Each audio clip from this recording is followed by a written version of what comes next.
Hello, Jan Shegda here, and today we're doing Style Speak for Enneagram Style 7. We're in the Head Center now, and Style 7 is the enthusiast. So today we'll talk about how this style communicates at work and home, how to communicate with them, and the one thing they need most from us. So what's most characteristic about the 7 communication style is enthusiasm. There's a lot of positivity, there's a lot of focus on the future, about possibilities, what could be. If you think about brainstorming and everything that's involved in brainstorming, like this excitement about the different possibilities to explore, that's the 7 style. You may see them be really animated, use a lot of hand gestures, a lot of excitement. Their rate of speech and their volume of speech are both going to be a little higher than normal generally. So they almost have like this kind of really excited, frenetic energy at times, depending how extroverted that 7 is. But both at work and at home, in terms of their communication style, it's all about the excitement, the wonder, the brainstorming, the exploration of an idea, and what could be. And in terms of brainstorming what could be, these are always positive things, happy things. 7s don't like to do a lot of brainstorming about the potential downfalls or the way something could go wrong. It's more about the future and the way things could be perfect and better than they are now, and how to hope in that and make it happen. They tend to also talk frequently, so if you're in a conversation with a 7, it's likely that they'll do proportionately more of the talking than you do. I guess unless you're also an extremely extroverted person that enjoys talking. And most 7s do enjoy conversation quite a bit, and they're good storytellers. They often use a lot of anecdotes or stories in their communication style.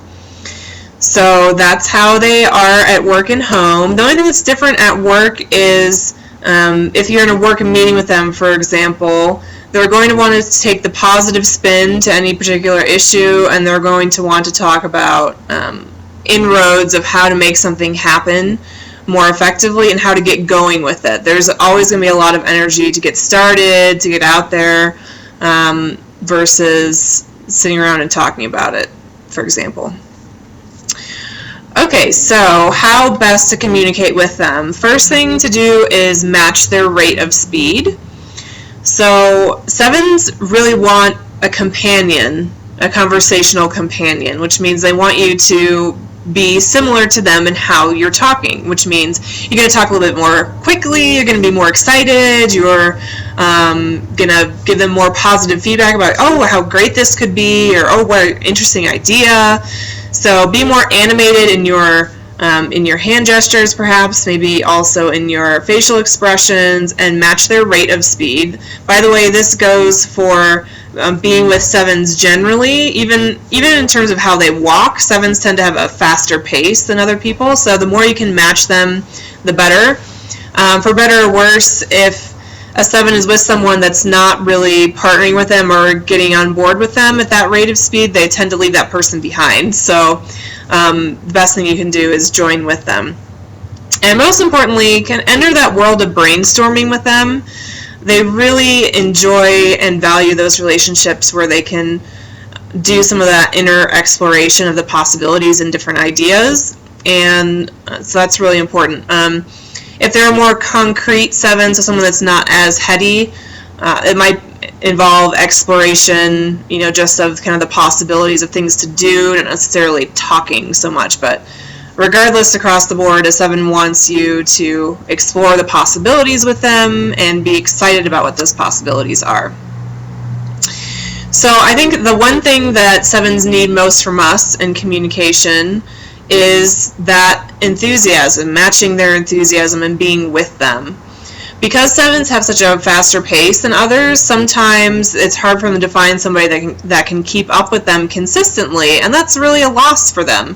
So the more you can be there with them and be a companion in that, the better. Sometimes, on the balancing side of things, 7s may need you to be kind of either the voice of reason or talking about realistically how to get something done and whether it's a viable option or not. So if you can be a sounding board for that, for some of their brainstorming ideas, that's excellent as well. So that's Style Speak for 7s. Thanks for joining us. Next week we'll continue with the Head Center with Style 6. See you then.